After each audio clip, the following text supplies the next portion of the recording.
Salut à toutes et à tous, plus qu'heureux, plus que content pour moi de vous retrouver encore une fois de plus pour le compte de l'émission Pourquoi pas vous. Ladies and gentlemen, mesdames et messieurs, dans cette émission, nous sommes là pour vous apporter la motivation, mais aussi pour le partage d'expériences. La raison pour laquelle nous recevons pour vous le patriarche de son éminence l'apôtre Tambulu Koki, ambassadeur de la paix, à qui je dis bonjour et bienvenue. Bonjour. Apôtre Tambulu Koki, vous êtes ambassadeur de la paix. Pourquoi ambassadeur de la paix? Je voudrais avoir rectifié mon nom. Apôtre Tambulu Koki Ignace Némi. Ça c'est. Pourquoi? Vous êtes ambassadeur de la paix. C'est vous qui me dites, parce que moi je n'ai pas eu ce nom-là. On me l'a donné à votre présence. Vous savez pourquoi? Parce que Parce vous avez le discours qui a été dit, vous l'avez entendu. De mon expérience, je cherche la paix de plusieurs. D'abord la paix avec Dieu et la paix dans les pays en guerre. La paix partout. notamment avec l'Angola. Angola, Côte d'Ivoire, plusieurs pays. Et même le monde entier, parce que nous prions. Vous pouvez nous expliquer d'abord comment a été votre entrée en Angola pour déclarer la paix en Angola? Je suis entré comme tout le monde, hein, mais c'était d'abord l'Esprit de Dieu qui a tenu, qui a touché une femme. Alors qu'il recevait quelqu'un qui lui vendait une voiture, il a exprimé ses souffrances. Cet homme lui dit, moi je viens de l'Allemagne. Je connais un Congolais qui est venu là-bas chez nous. C'est au mois de décembre. Je connais un Congolais qui est venu là chez nous au mois de novembre. Novembre 1990. Il a quitté notre pays en Allemagne en janvier. Mais cet homme a fait des choses. Voilà. Et aujourd'hui, nous avons retrouvé ce que nous avions besoin. Il dit, mais je peux l'appeler, il s'appelle comment? Oh, son nom c'est tel, son avenir c'est tel. Et cet homme-là, c'était un Congolais. Il vit en Allemagne. Son nom c'est Anissé Boulabanga. Cette femme ne me connaissait pas, mais m'a écrit les lettres selon les coordonnées qu'on lui a données. Il a envoyé son frère. Ce frère est arrivé ici à Kinshasa le jour où mon petit frère est mort. Pour me dire voici. On a entendu.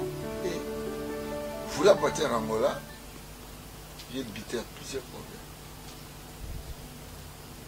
La grâce de Dieu m'a donné le temps d'aller à Brazzaville parce que je me sentais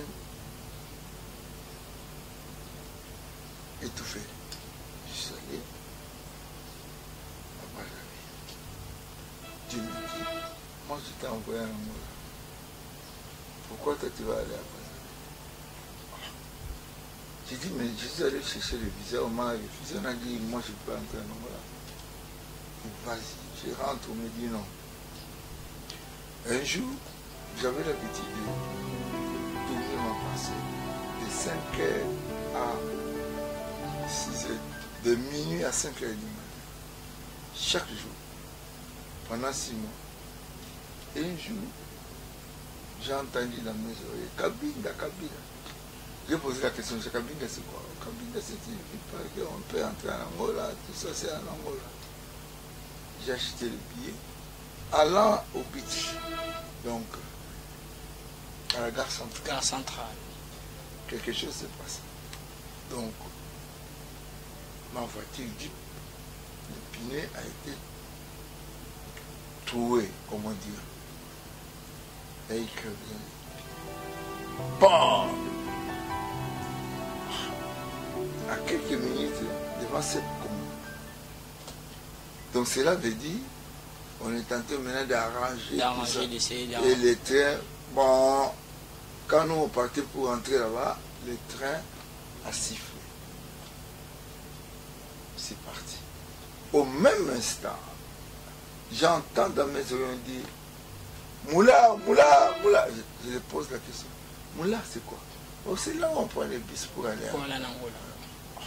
À Cabinda. À Cabinda, ouais. Alors Moula, ils sont allés à Moula. Et on a trouvé, ils sont partis. On n'est pas entré à Cabinda. Arrivé à Yéma, prenant la route pour Kabita, on voit un avion.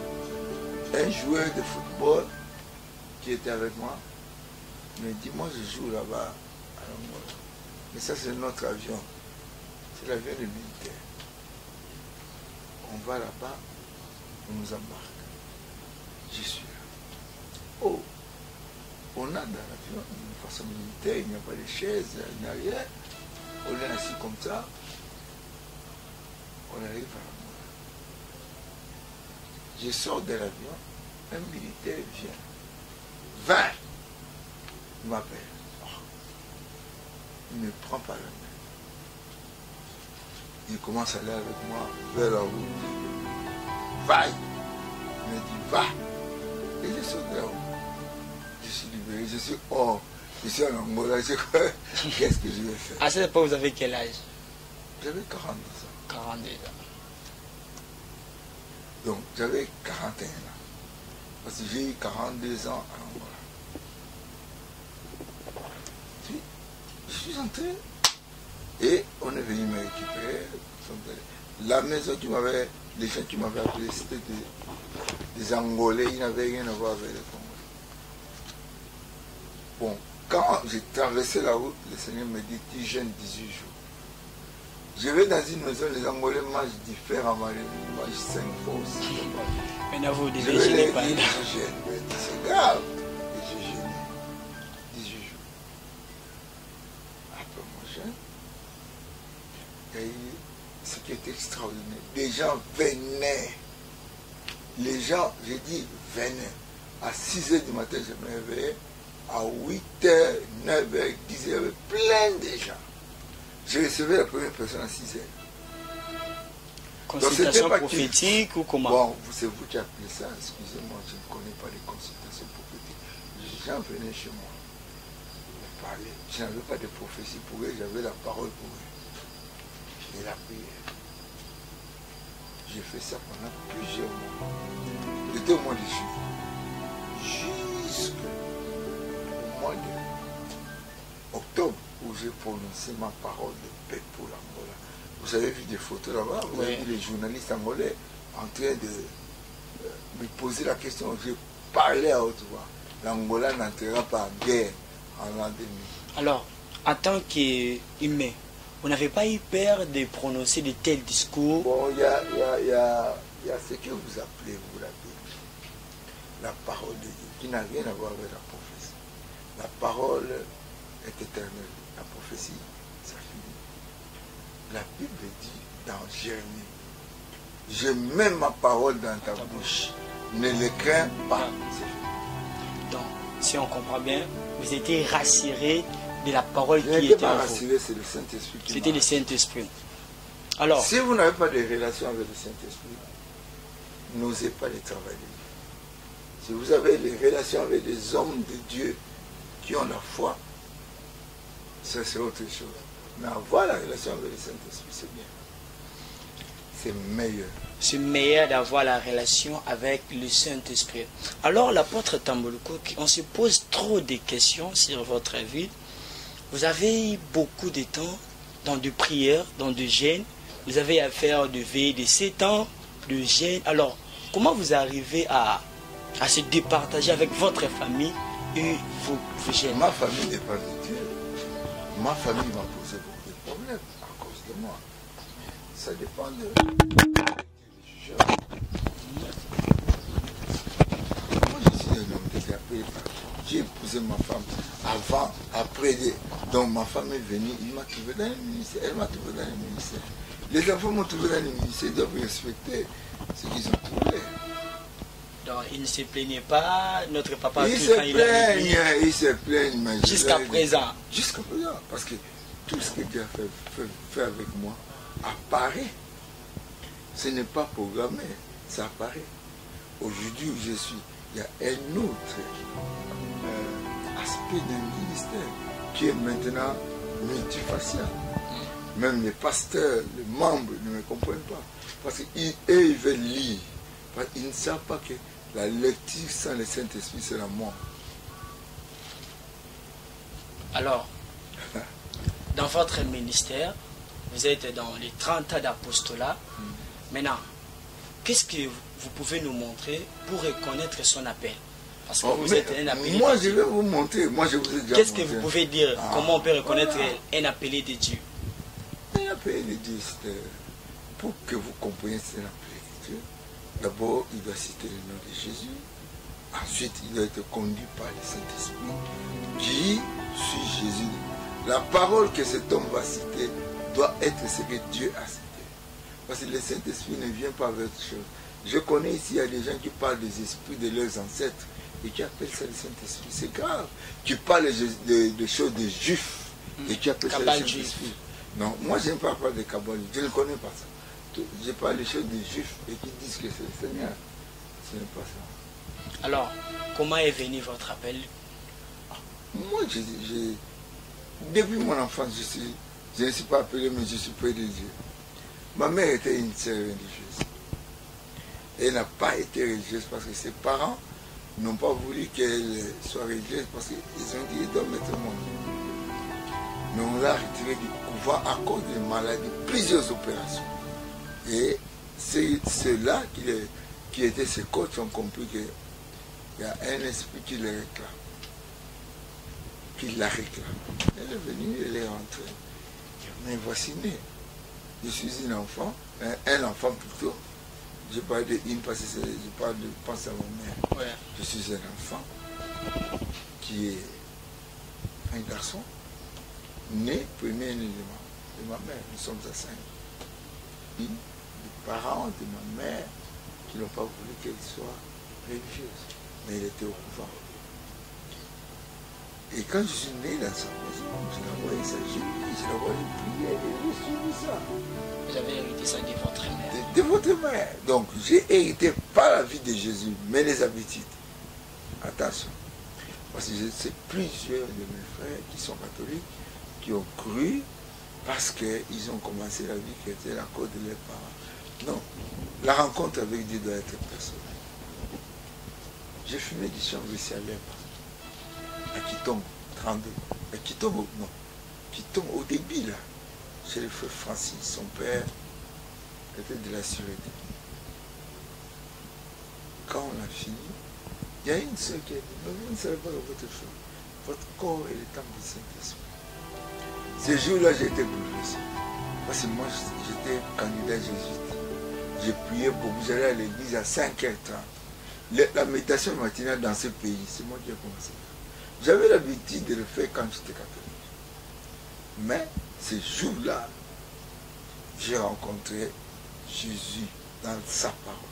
Ne savez-vous pas que votre corps est le temple du Saint-Esprit? Directement, le goût du chanvre est parti.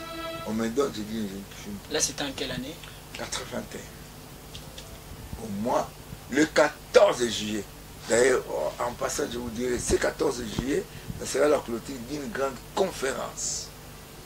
Je ferai une conférence avec mon frère Machba, mes frères Machba. On sera ensemble avec mes enfants du Sénégal, Côte d'Ivoire, du monde entier, pour proclamer, parce que c'est l'année de l'action de grâce. On va dire merci à Dieu parce que ce jour-là, j'étais converti. Et je me suis converti, je suis chrétien. Cela m'est arrivé ce jour-là. Donc, avant d'être appelé, vous devez recevoir Jésus. Quand j'ai reçu Jésus, j'ai changé ma vie. Et l'appel, c'est venu autrement. J'aimais Dieu, je priais, j'allais dans des prières. Et j'ai rencontré les amis, les frères du groupe de Branham. Ces gens-là, c'est la fille là qui m'a prêché, c'est ça. Elle était de Branham. Mais quand je les ai rencontrés, j'ai trouvé que c'était flou. Donc, non, la solution, non. Moi, je vais chercher une solution. Ceux qui cherchent des solutions vont trouver les solutions mauvaises. C'est Dieu qui cherche les solutions pour nous. La Bible l'appelle le Dieu des solutions. Quand vous lui réclamez quelque chose, il fait. J'ai dit, mais Seigneur, quand je suis allé dans une église catholique, on me dit, quand tu touches les murs de l'église catholique, c'est un péché. Je comprends, mais les péchés, on se dirait comme ça. Et Dieu m'a dit, de m'écarter. J'ai eu d'autres. Le campus Foutis, et les renouveaux charismatiques. C'est là où j'étais rempli, j'ai eu l'effusion du Saint-Esprit. Et un jour, j'étais dans ma maison, je lisais les livres d'Osborne qu'on m'a donné par une infirmière, par son petit frère. Je vois dans un songe, Osborne et sa femme viennent ici. À Kinshasa, nous sommes venus à Kinshasa, on nous a donné un hôtel. Mais nous avons dit nous n'allons pas à l'hôtel. Nous allons habiter dans les bicoques du frère Ignace. J'étais en jeûne et prière et je me réveille. L'homme de jeûne et prière. Oh! Mais je ne le connais pas, Osborne, je ne connais pas sa femme. Mais comme je le voyais dans les livres, j'ai compris. À partir de ce jour-là, j'ai eu la corps brûlé pour moi. Et le cœur était brûlé. Je commençais à prêcher en route, partout, partout. Et j'ai fait ce qu'on appelle un papier duplicateur, j'ai écrit là-dessus, avec le pic, le marqueur, venez, campagne de l'évangélisation avec le frère Ignace. Et les gens sont venus, j'ai parlé des miracles, ils ont vu les miracles. À partir de ce jour-là, il y avait un appel d'un évangéliste. Je commençais à appeler. En tant qu'évangéliste. Le frère Ignace. Le frère Ignace. Moi, je m'appelais frère Ignace. Je n'avais même pas la conséquence. Je n'avais même pas quelqu'un, à part mon groupe de prière, où on me considérait d'abord dans les nouveaux charismatiques. Après, le fidèle du Saint-Esprit m'a chassé. Pourquoi? Parce que la manifestation de l'effusion du Saint-Esprit était grave. Le deuxième séminaire, on m'a refusé. Je suis resté en Ngaba. Le jour où je suis allé avec beaucoup de gens à Lemba, on m'a chassé. On m'a dit, ne viens plus avec ces gens. Toi, viens seul, mais pas elle. Pourquoi? Que les gens de Ngaba comprennent que moi, je travaillais pour qu'ils soient sauvés. Ngaba, c'était une commune noire. Quelqu'un de Ngaba ne pouvait pas entrer en Ngaba libre à Lemba. Donc quand vous entrez à Lemba, on fait le bruit. Comme si des voleurs. Pas... Mais maintenant, j'ai lutté pour ça. Je comprends des pasteurs qui viennent prêcher en Ngaba. Au lieu de prêcher, ils se comparent à moi. Moi, je ne suis pas pasteur comme eux. Moi, comment on appelle ça? Moi, je suis un patriarche. Non. Patriarche, c'est un nom, c'est un papa. Moi, je suis quelqu'un, un messager. J'ai un message. Je respecte tous ceux qui prêchent. D'ailleurs, Dieu m'a dit, j'ai plusieurs enfants, toi aussi tu es mon enfant. J'ai plusieurs serviteurs, toi aussi tu es mon serviteur. Je comprends. Quand je trouve quelqu'un qui prêche, c'est difficile pour moi de traiter mal mon frère, à moins qu'il montre les indices d'un mauvais. Alors ça vous fait comment quand les autres traitent de mal les hommes de Dieu? Ça, s'ils ont des signes, ça, mais s'ils n'ont pas des signes, parce qu'on n'est pas là pour traiter mal les autres. On n'est pas là pour traiter mal. Il faut comprendre que Dieu choisit les gens. Il y a des gens que Dieu choisit, ils ne sont pas acceptés par la société. Ils ne sont pas acceptés par la société. Quand on va accepter quelqu'un comme Jephthé. Et j'ai travaillé pour Dieu. Et aujourd'hui, j'ai été appelé pour prêcher la parole dans une commune. Tout était bloqué et les gens ne m'acceptaient pas. J'étais le plus pauvre et les gens ne m'acceptaient pas. Mais je suis parvenu à prêcher Jésus, à prophétiser, à parler ce que sera cette commune après. Et cela est arrivé comme ça. Il n'y avait pas d'eau, j'ai demandé l'eau. Il n'y avait pas de courant, j'ai demandé le courant par rapport à ma commune. Je ne savais même pas qu'il y avait un SNEL. Je ne savais même pas qu'il y avait Régie des eaux. Mais j'ai demandé de l'eau, c'est bon. Le développement de Ngaba, ceux qui connaissent, même la maison communale de Ngaba, c'est moi qui ai demandé. Alors, revenons sur votre conversion. Parce que vous avez dit, après avoir reçu le Seigneur Jésus, maintenant vous êtes entré dans le service du Seigneur. Quelle était maintenant votre discipline? Oui, mais quand vous voyez discipline, moi ma discipline c'est le Saint-Esprit. C'est lui qui me conduit. Je n'ai jamais été dans une église à part catholique. Ma mère catholique, mon père. Ma mère est morte catholique le jour de sa mort. Moi j'ai permis à l'église catholique de faire une messe. Mon père est catholique jusqu'à présent, il va à l'église. Aujourd'hui, il ne va plus à l'église, on envoie quelqu'un avec l'Eucharistie. Je ne peux pas dire autre chose pour eux. Mais moi, je dis aux gens, je ne suis pas un religieux. Moi, je ne crois pas à la religion. Moi, je crois à Jésus. Jésus n'est pas une religion. Il y a plusieurs religions qui sont sages, qui prient Jésus, mais Jésus n'est pas une religion. J'ai dit à mes gens, ce que je prêche aujourd'hui, je prêche Jésus. Ceux qui viennent chez moi sont départagés. Il y a de ceux qui ont déjà côtoyé des églises qui viennent avec cet esprit-là. Mais moi, je leur dis, je prêche Jésus. Alors, pour la jeunesse actuelle, il y a un vent, la jeunesse embrasse beaucoup le ministère. Maintenant, qu'est-ce que vous pouvez conseiller? La jeunesse de qui? Il y a trop. La jeunesse du monde. La jeunesse du monde. Quand vous recevez Jésus, vous devenez chrétien. Et quand vous recevez Jésus, vous devez connaître que c'est lui que Dieu vous donne. Parce que quand Dieu a donné Pierre et les autres, il les a donnés à Jésus. Jésus a dit, Père, je n'ai pas perdu quelqu'un que tu m'as donné. Mais si vous avez reçu Jésus et que Jésus vous a donné un apôtre, un pasteur, un prophète, soyez là-bas. Mais quand vous avez des oreilles partout, c'est votre problème. Alors pour ceux qui sont déjà dans le ministère, il y a des jeunes prophètes aujourd'hui.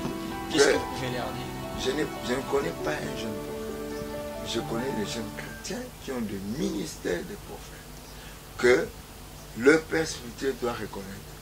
Si ce n'est pas ainsi, abandonnez. Vous savez que la plupart des prophéties ici au Congo apportent des divisions dans des familles. Quelle prophétie? Je n'ai jamais entendu des prophéties qui apportent des divisions. Mais il y a des familles. Moi, je ne sors pas. Il y a des familles dont les enfants se trouvent dans la rue à cause. Toi, tu connais ça? Oui. Et qu'est-ce que tu as déjà fait? Parce que toi... bon, c'est à vous de nous donner des réponses parce que vous faites un patriarche pour les Congo. Mais c'est ces enfants-là que les prophètes séparent. Ils ont cru aux prophètes, qui ont goûté Jésus pour revenir. Mais toi, tu es parti là-bas avec les mains qui ont, comme tu dis ça. C'est grave. Que Dieu vous aide à croire. Moi, j'ai cru en Jésus. J'ai vu des miracles. J'ai eu un gros soulier. Je n'avais pas de souliers. J'allais à l'école primaire enseigner les enfants avec de la bouche. Normalement, l'enseignant, les enfants ne peuvent pas voir ses pieds. J'ai prié au Seigneur de me donner un soulier. Et on me donne un soulier très gros. Je viens à la maison, je mets le soulier, ok. Je prends un seau pour me laver, j'achète un seau à ma tête, mon premier salaire. Et ce seau-là est troué. Dans mon petit salon, un semblant de salon, bon, l'eau traversait le salon. Ah, le seau a un trou. Il dit, jetez l'eau, amenez-moi ce trou, ce seau-là. Il dit, toi, seau, tu ne vas plus sointer, l'eau ne va plus sointer. Je ferme ce trou. Il dit, allez mettre de l'eau. On a mis de l'eau sans plus sointer. J'ai compris que Dieu pouvait me donner des solutions à tous mes problèmes. Moi, j'étais myope. Vous me verrez de temps en temps avec des lunettes, mais c'est plus pour la myopie. Moi, j'étais myope. Mais le jour où j'ai cru en Jésus-Christ, mes lunettes étaient cassées. Et quand j'ai repris les lunettes, mes yeux voyaient bien. Donc, ma vie avec ces difficultés m'a amené à appeler Dieu et à voir ce que Dieu peut faire. Alors, qu'est-ce qu'on peut comprendre par un miracle? Tout ce que vous demandez à moi, c'est ça. Le miracle, c'est demander au nom du Seigneur. Au nom de Jésus. Et que celui qui s'approche de Dieu, c'est loin de l'iniquité. Alors, la personne qui veut recevoir le miracle, comment doit être son attitude? Mais son attitude, pas son attitude, mais il doit être rempli du Saint-Esprit. C'est le Saint-Esprit qui donne les attitudes dans nous. Donc tu ne vas pas chercher une attitude pour dire je suis rempli.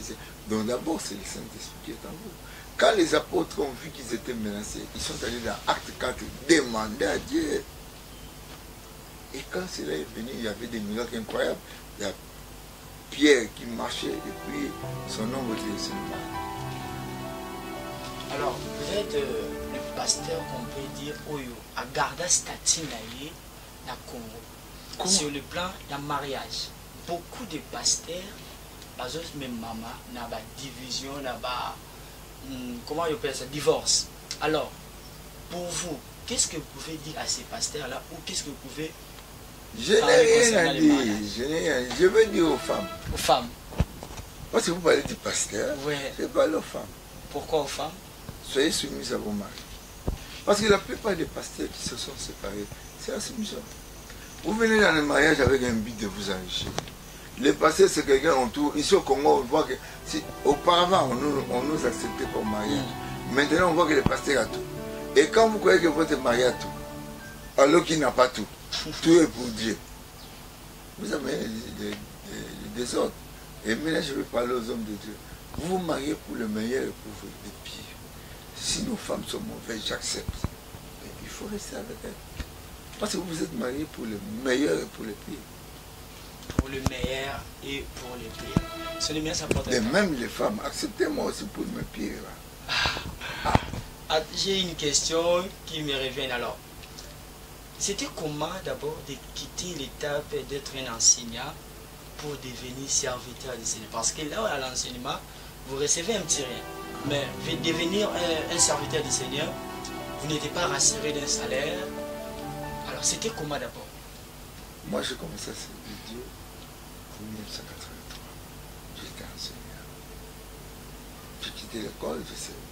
Mais en 1985, j'ai, comme on dit, encounter. J'ai eu une rencontre mystérieuse.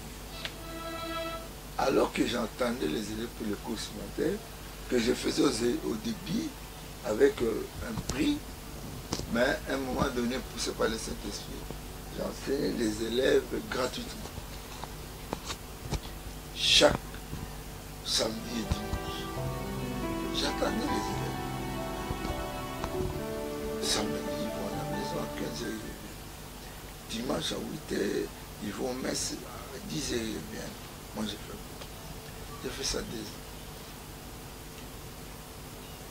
Et puis, la deuxième année, c'était samedi, j'attendais les élèves. Je vois un papa qui entre dans la salle de classe, un pantalon kaki, une chemise blanche avec des cheveux blancs. Il me dit, Ignace, tu ne vas plus enseigner les enfants, tu vas enseigner mes gens. Oh, c'est comme un théâtre. Hein?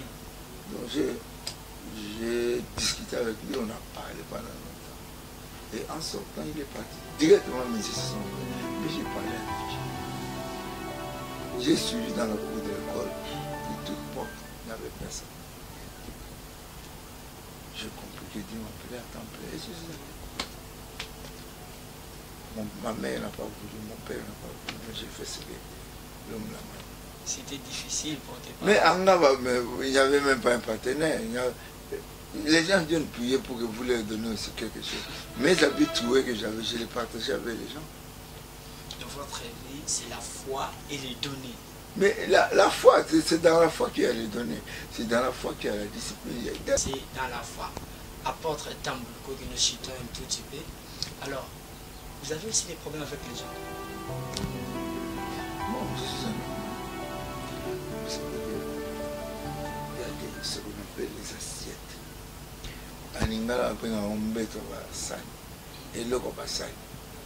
Quand vous avez des assiettes, la nuit, ça fait même peur. Quand vous... Oh, mais tiens, il y a d'autres maisons, il y a des étrangers qui viennent la nuit ici. Non, ce sont la dilatation, des choses. Même les assiettes, sans le toucher, ils font le bruit. Même le bois des chaises, après la dilatation de la chaleur, la nuit, ça fait des bruits. Entre les hommes, il y a des problèmes. Jésus avait le problème avec les gens. Jésus.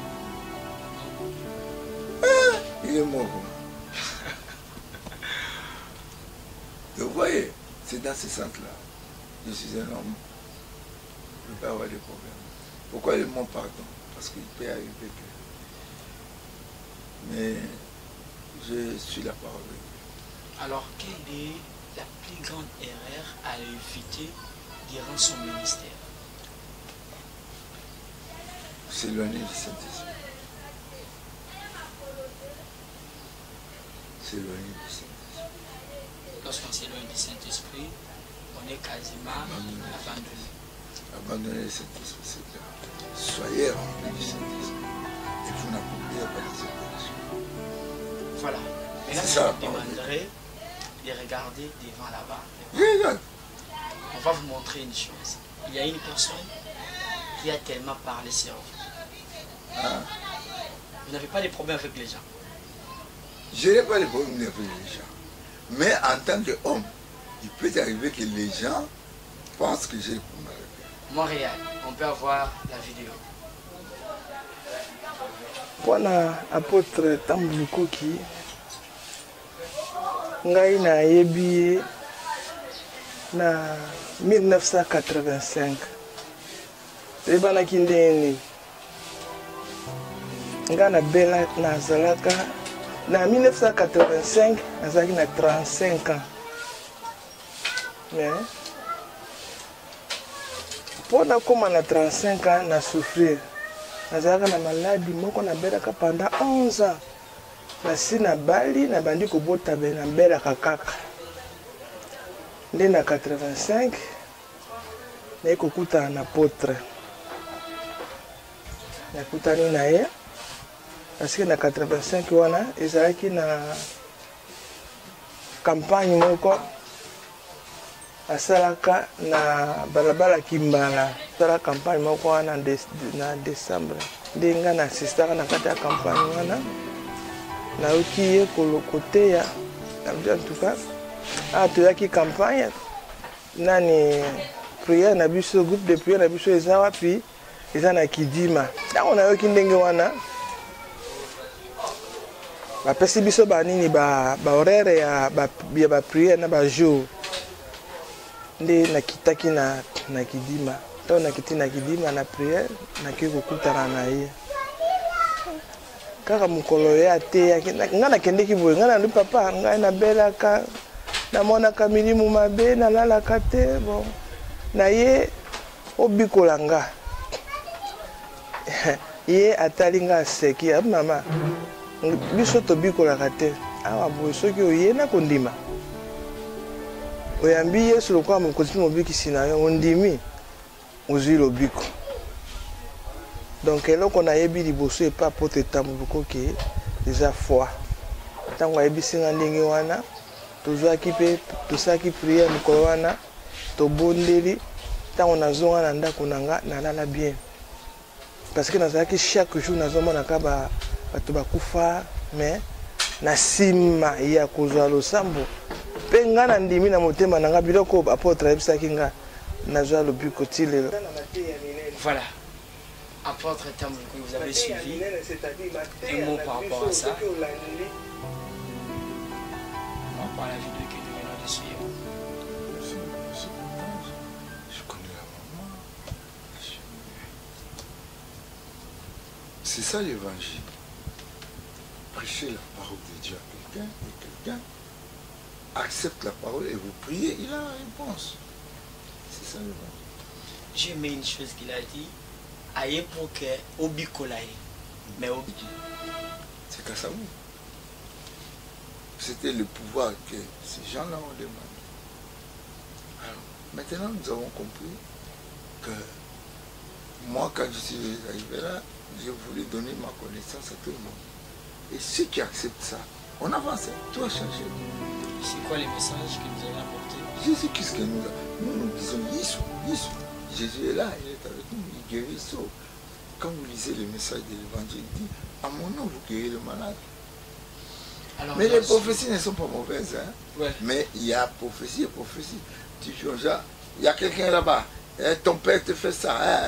Mais tu n'as pas donné la solution. Tu laisses quelqu'un avec son père qui fait ça. Tu l'amènes où? C'est pas la parole de Dieu. Là, c'est toute une division. Voilà. Une deuxième vidéo. Alors, bonjour, shalom. Je suis Junior Néhémie Ignace Tambulukoki, fils de l'apôtre du patriarche apôtre Tambulukoki. Et je suis très fier de l'être. Si je dois dire un mot, c'est de dire à mon père, qui me suit certainement, papa, je t'aime énormément, de tout mon cœur. Et je suis très reconnaissant à Dieu de ce qu'il m'a donné de vous avoir comme père. Et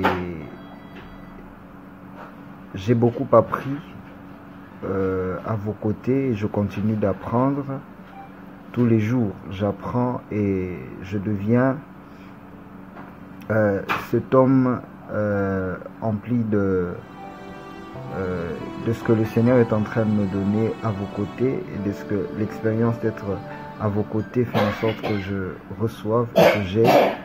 Et tout ça, ce n'est que grâce à Dieu et par le canal que vous êtes. Vous êtes un modèle de foi. Vous êtes un modèle de foi comme Abraham. Vous êtes un modèle de foi. Lui aussi apostolique. Je l'aiderai avec ces mots. Tu continues jusqu'à la fin. Parce que les gens qui commencent par la foi, tu finis par la foi. Ce qu'il a cru là, que ça ne soit pas étouffé. Maintenant, il y a une personne que vous êtes rapproché de lui. Votre femme, bien sûr, mais le patriarche qu'elle a né, il représente quoi pour vous? C'est mon père spirituel. Moi, j'ai eu la chance, la grâce, j'ai dit les deux mots, d'avoir comme papa Alexandre Dinabal, que j'ai rencontré miraculeusement. Mais malheureusement, on n'a fait que 4 ans avec lui. Je n'ai pas eu le temps parce qu'il était un peu malade. Mais après lui, j'ai rencontré mon père. Je lui ai demandé, est-ce que vous pouvez être mon père? C'est difficile, hein? Je dois te connaître. Je vais tailler, le veiller, de prier, de camp. Comme un jour, il a clôturé ça. Après, il m'appelera pour me dire j'ai accepté. Je suis très content. Nous avons l'évangile, Jean, Marc, Matthieu et Luc. Chacun a écrit. Il y a des choses qui se ressemblent, mais chacun l'a eu selon sa conception. Jésus n'a pas désigné quelqu'un qui pour lui écrire. Les gens étaient poussés par le Saint-Esprit. Il y a beaucoup de livres que nous écrivons pour donner ce que nous voulons. Ce que nous trouvons, c'est une opportunité pour appeler Dieu. Ce n'est pas une opportunité pour se plaindre, pour appeler les autres pays. C'est pour crier à Dieu. Que Dieu... Ladies and gentlemen, mesdames et messieurs, nous sommes arrivés à la fin de cette émission. Nous remercions toute l'équipe technique qui nous ont tenu compagnie. Merci à notre grand réalisateur, Gelor Boulakinu. Merci aussi à notre éclairagiste, Arnold. Merci à tous les bien-aimés de l'église Foi Audacieuse Internationale Blessing. Quant à moi, Anthony Pella, c'était un réel plaisir de vous tenir compagnie. Moi et vous, on se retrouve à la prochaine.